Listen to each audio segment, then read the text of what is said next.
আগস্টের পর তুমি কাঁদি সামলিয়ে নিও, কাঁদিতে তোমাকে ইঞ্চিতে ইঞ্চিতে জবাব আমি দেব, প্রত্যেকটা ইঞ্চিতে ইঞ্চিতে জবাব তোমাকে আগামী দিনে দেব। তোমার যদি ক্ষমতা থাকে হুমায়ুন কবিরের সঙ্গে লড়ে নেবা 100 বার, নাহলে আসলো কেন? হুমায়ুন তো বলেছে সেটা, আর যেটা ঘটেছে সেটাই বলেছে, তা সেটাও অপমানিত হয়েছে বলেই তো বলেছে। ওটা আমরা মেনে নেব না। এইসব ষড়যন্ত্র যেই হোক না কেন আমরা করতে দেবো না। আমি যতক্ষণ আছি আমি ছাড়বো না। হুমায়ুনের পর এবার বিস্ফোরক হরিহরপাড়ার বিধায়ক নিয়ামত শেখ। মুর্শিদাবাদ জেলা তৃণমূল কংগ্রেসের রাজনীতিতে নয়া সমীকরণের ইঙ্গিত। প্রকাশ্যে হুমায়ুন কবিরের পাশে দাঁড়ালেন বহরমপুর মুর্শিদাবাদ সাংগঠনিক জেলা তৃণমূল কংগ্রেসের চেয়ারম্যান হরিহরপাড়ার বিধায়ক নিয়ামত শেখ। বুধবার জেলা তৃণমূল কংগ্রেস ভবনে সাংসদ আবু তাহের খান, বহরমপুর পৌরসভার চেয়ারম্যান নারুগোপাল মুখার্জি, রাজ্য তৃণমূলের সম্পাদক শাওনী সিংহ রায়, মুর্শিদাবাদ জেলা পরিষদের সভাধিপতি রুবিয়া সুলতানা সহ অন্যান্য বিধায়ক নেতৃত্বকে পাশে বসিয়ে বিস্ফোরক মন্তব্য করেন নিয়ামত শেখ। বহরমপুরে 21শে জুলাইয়ের যুব তৃণমূল কংগ্রেসের প্রস্তুতি সভায় হুমায়ুন কবিরকে অপমান করা হয়েছে বলে মত নিয়ামত শেখের। তিনি বলেন, যেসব ষড়যন্ত্র করছে তা আমরা মেনে নেব না, যেই হোক না কেন আমি যতক্ষণ আছি ছাড়ব না। হুমায়ুনের বিরুদ্ধে ষড়যন্ত্র হয়েছে 100 বার। হুমায়ুন তো বলেছে সেটা, আর যেটা ঘটেছে সেটাই বলেছে।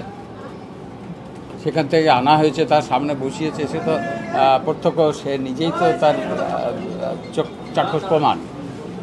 তা সেটাও অপমানিত হয়েছে বলেই তো বলেছে। ওটা ষড়যন্ত্র যেসব করছে এসব ষড়যন্ত্র আমরা মেনে নেব না। এইসব ষড়যন্ত্র যেই হোক না কেন আমরা করতে দেবো না। আমি যতক্ষণ আছি আমি ছাড়বো না 100 বার, নাহলে আসলো কেন?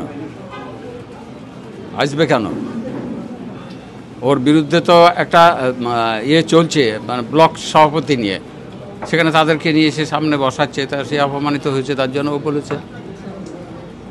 তো সেটা আমরা বেশি কিছু বলতে চাই না।